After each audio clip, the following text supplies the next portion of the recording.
Good morning, everyone. Today we are going to discuss about the new topic with new concept of basicity of amine. Last जो class थी उसमें हमने basicity amine और ammonia और amine के बीच में हमने बेसिसिटी का ऑर्डर निकाला था और मैंने ये भी बताया था कि इन दोनों में मोर बेसिक कौन होता है और क्यों होता है, और साथ साथ हमने उसके अंदर बेसिसिटी के अंदर एक रिलेशनशिप पीएच वाला रिलेशनशिप हमने जोड़ा था। जैसे pH is equal to minus log H positive होता है, ऐसे मैंने बेस के लिए pOH is equal to minus log OH negative. मतलब यहाँ पर सारी की सारी जो किसी भी बेसिक कंपोनेंट की जो बेसिक स्ट्रेंथ है उसकी ओएच नेगेटिव आयन पे डिपेंड करती है। तो वो मैंने अमाइन के अंदर मैंने आपको इंडिकेट किया, अमाइन के अंदर मैंने आपको वो दिखाया है। ठीक है, तो आज मैं कुछ नए कॉन्सेप्ट के साथ में आज मैं बेसिसिटी का ऑर्डर मैं आपको एक्सप्लेन करूँगा। ठीक है, बेसिसिटी ऑफ अमाइन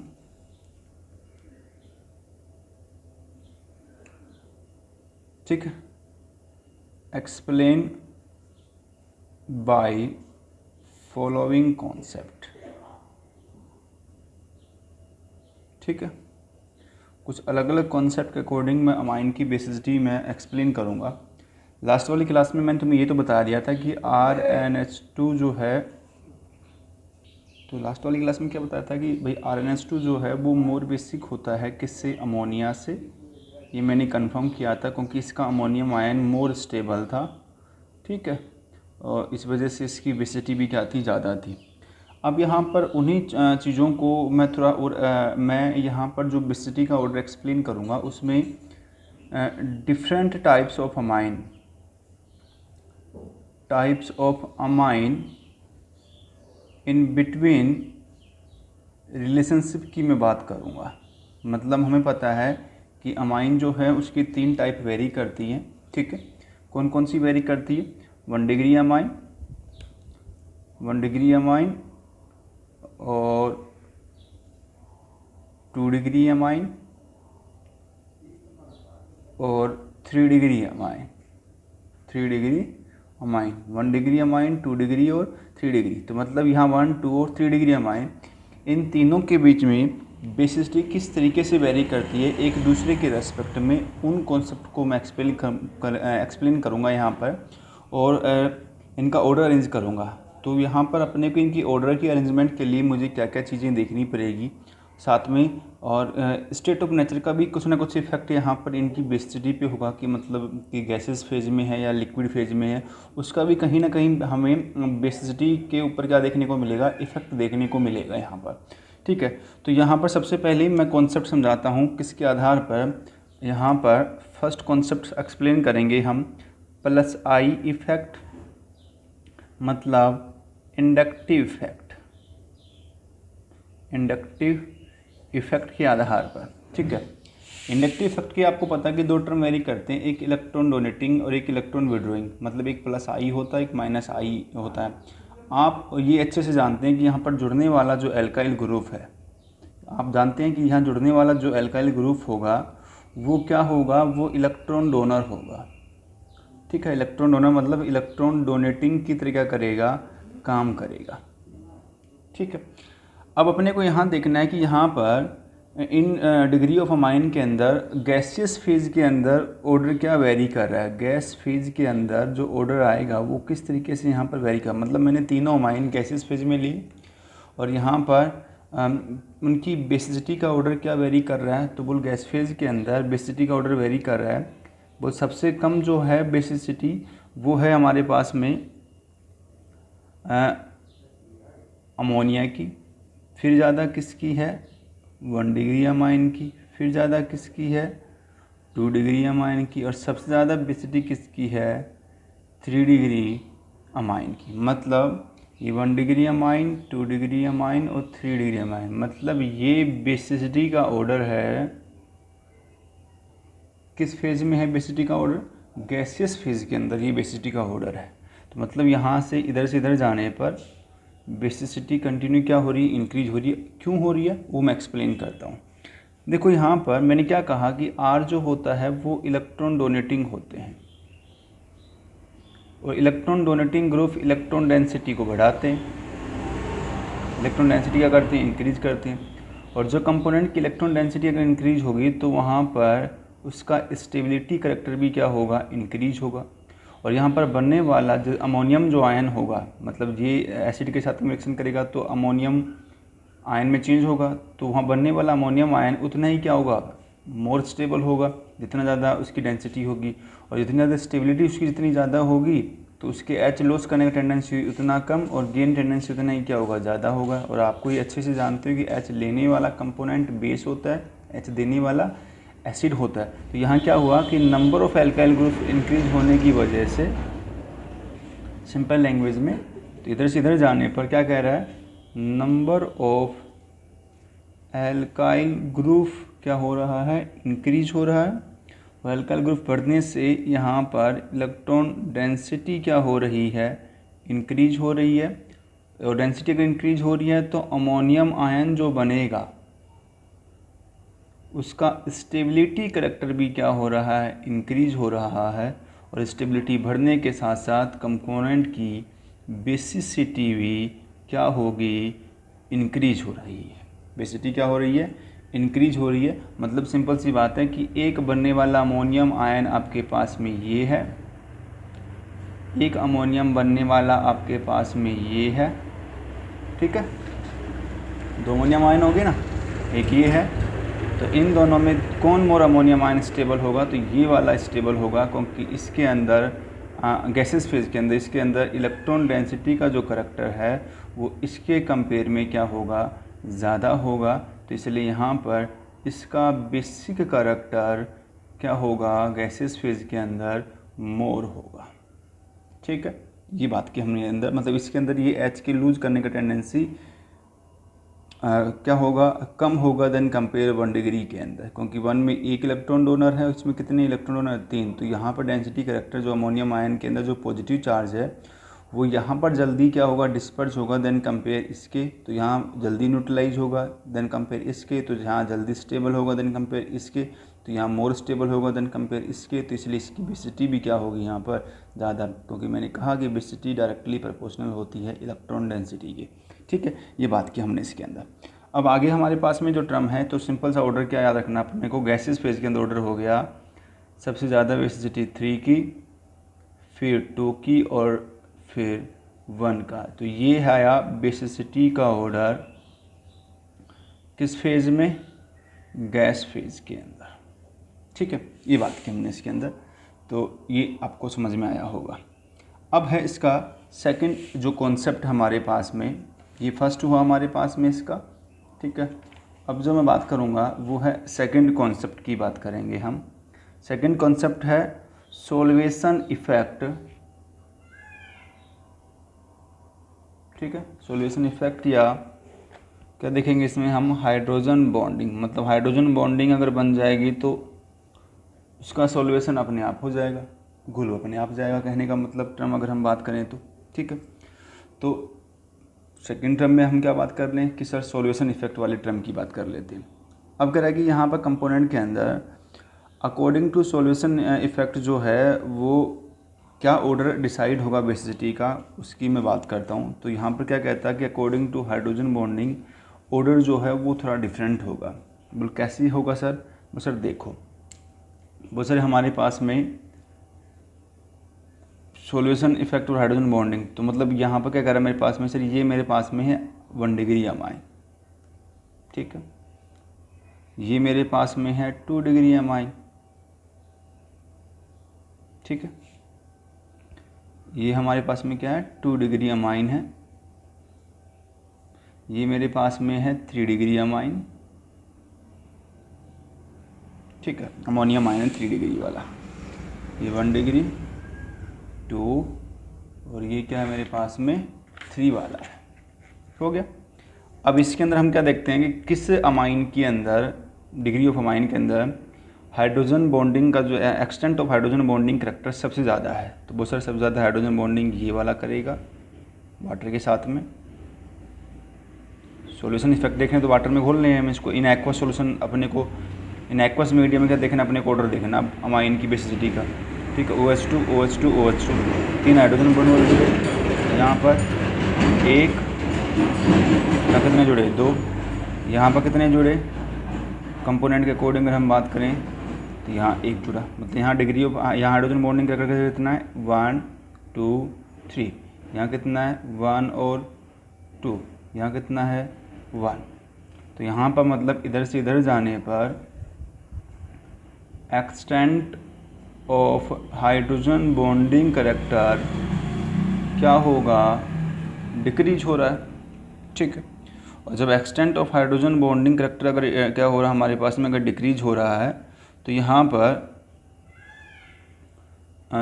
सोल्वेशन जो टेंडेंसी है, सोल्वेशन ऑफ आयन जो टेंडेंसी है वो भी क्या हो रही है, डिक्रीज हो रही है। और solution of ion tendency decrease क्यों हो रही है, क्योंकि यहाँ पर स्टेबिलिटी करैक्टर भी क्या हो रहा है अकॉर्डिंग टू हाइड्रोजन बॉन्डिंग, देखना है प्लस आई इफेक्ट मत देखना, according to hydrogen bonding solution of ion tendency, ion क्या हो रहा है डिक्रीज हो रहा है, तो यहाँ पर स्टेबिलिटी करैक्टर भी क्या हो रहा है डिक्रीज हो रहा है। मतलब कहने का मतलब इधर से इधर आने पर तो कॉमन सी बात है, तो यहाँ पर इसका बेसिसिटी करैक्टर भी क्या हो रहा है यहाँ पर कंपोनेंट के अंदर डिक्रीज हो रहा है, ठीक है। मतलब कंपोनेंट के अकॉर्डिंग अगर हम बात करें तो किसी भी कंपोनेंट के अंदर stability character, degree of ion के अंदर stability character only inductive effect या इलेक्ट्रॉन रिलीजिंग ग्रुप के अकॉर्डिंग ही नहीं देखते हम उसके अंदर सोल्यूशन इफेक्ट के अकॉर्डिंग भी क्या देखते हैं, स्टेबिलिटी देखते हैं। मतलब सिंपल से क्या कह रहा है मेरे पास में अकॉर्डिंग टू इंडक्टिव इफेक्ट, तो स्टेबिलिटी का मतलब 3 वाले की सबसे ज़्यादा हो गई, पर यहाँ पर अगर सोल्यूशन के अकॉर्डिंग अगर हम देखते हैं तो स्टेबिलिटी सबसे ज़्यादा किसकी है हमारे पास में 1 डिग्री वाली, क्योंकि यहाँ पर degree of hydrogen bonding character सबसे ज़्यादा है कंपोनेंट के अकॉर्डिंग। तो यहाँ पर सोल्यूशन टेंडेंसी भी सबसे ज़्यादा किसकी है, इस 1 डिग्री वाले की, फिर किसकी है हमारे पास में 2 की, और सबसे कम किसकी है 3 वाले की। तो सबसे ज़्यादा स्टेबल भी यही है कंपोनेंट के अंदर, जो स्टेबल जितना ज़्यादा होगा उसकी बेसिसिटी का ऑर्डर भी उतना ही क्या होगा, ज़्यादा होगा कंपोनेंट के अकॉर्डिंग। तो इसके अकॉर्डिंग ऑर्डर क्या बनेगा भाई, बोले इसके अकॉर्डिंग ऑर्डर बेसिसिटी का ऑर्डर ये बन जाएगा, बोलो 1 डिग्री वाले की कंपोनेंट की बेसिसिटी सबसे ज़्यादा, फिर 2 वाले की उससे कम, और 3 वाले की बेसिसिटी सबसे कम हो जाएगी। क्यों हो जाएगी, क्योंकि सर इधर से इधर जाने पर extent of hydrogen bonding character घटेगा, तो सोल्वेशन ऑफ आयन टेंडेंसी भी क्या होगा, डिक्रीज होगा, और सोल्वेशन आयन टेंडेंसी डिक्रीज होगा तो उसकी स्टेबिलिटी घटेगी, और स्टेबिलिटी घटने के साथ साथ अमोनियम आयन की बेसिसिटी करैक्टर भी क्या होगा, घट जाएगा। समझे मेरी बात को। तो वो वाला टर्म यहाँ अपने को यहाँ पर देखना था।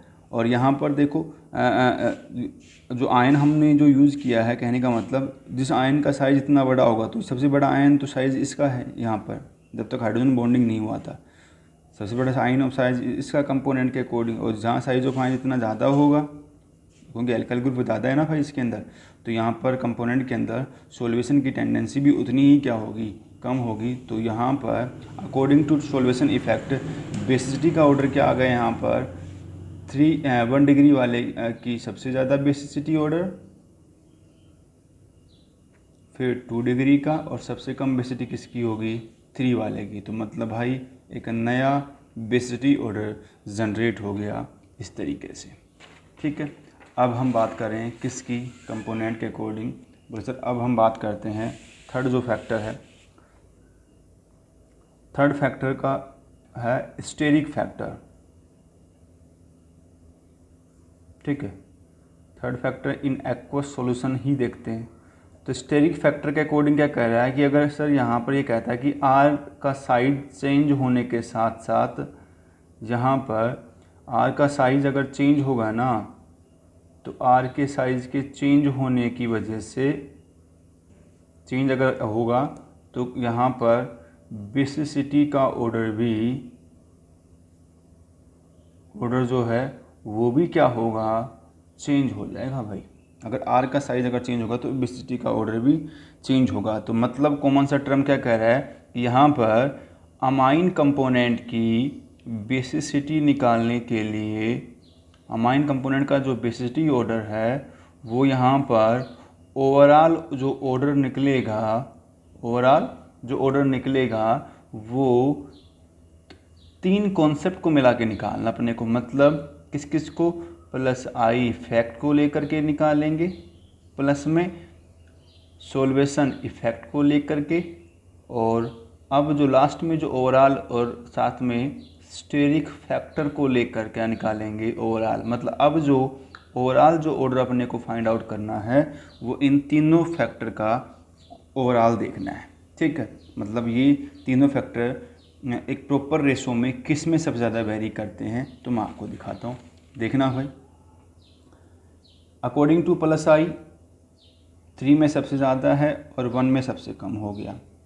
2 डिग्री में ना ज़्यादा है ना कम है, मतलब एवरेज है, ठीक है, क्योंकि 2 एल्काइल ग्रुप जुड़ा हुआ है। फिर बात की किसकी हमारे पास में, ओवरऑल में हाइड्रोजन बॉन्डिंग की। क्या कह रहा है, हाइड्रोजन बॉन्डिंग जो करैक्टर है वो 3 में सबसे कम हो गया और 1 में सबसे ज़्यादा हो गया। तो 2 के अंदर वही एवरेज है, क्योंकि यहाँ पर नंबर ऑफ हाइड्रोजन बॉन्डिंग ना कम है ना क्या है, ज़्यादा वेरी कर रहा है कंपोनेंट को लेकर के, ठीक है। तो यहाँ पर ये दो ही मेन कॉन्सेप्ट क्या करते हैं, वेरी कर जाते हैं, किसके रेस्पेक्ट में, सो स्टेरिक फैक्टर के रेस्पेक्ट में। तो यहाँ पर जो ऑर्डर बनेगा उसमें क्या कह रहा है, अगर यहाँ पर आर की वैल्यू, किसकी वैल्यू, अगर आर का वैल्यू अगर CH3 है इन एक्वस के अंदर, तो ये कहता है कि भाई यहाँ पर 2 डिग्री अमाइन की बेसिसिटी ज़्यादा है किससे, 1 डिग्री अमाइन की, और 1 डिग्री अमाइन की बेसिसिटी ज़्यादा है किससे, 3 डिग्री अमाइन के। अगर आर क्या है यहाँ पर, अगर मिथाइल है तो 2 डिग्री से ज़्यादा, फिर 1 की और फिर 3 की। मतलब यहाँ पर हमने क्या देखा कंपोनेंट के अंदर, यहाँ पर ध्यान रखना कि इस टर्म के अंदर भाई 2 का तो ओवरऑल टर्म वेरी कर गया ना, कि 2 के अंदर तो प्लस आई और सोल्वेशन इन दोनों के रेस्पेक्ट में एक प्रॉपर रेशो में वेरी कर रहा है। तो इस वजह से इसके अंदर एक्सटेंट ऑफ टेंडेंसी जो बेसिसिटी का वो प्लस आई और सोल्यूशन इफेक्ट इसमें से ज़्यादा हो गया, ठीक है।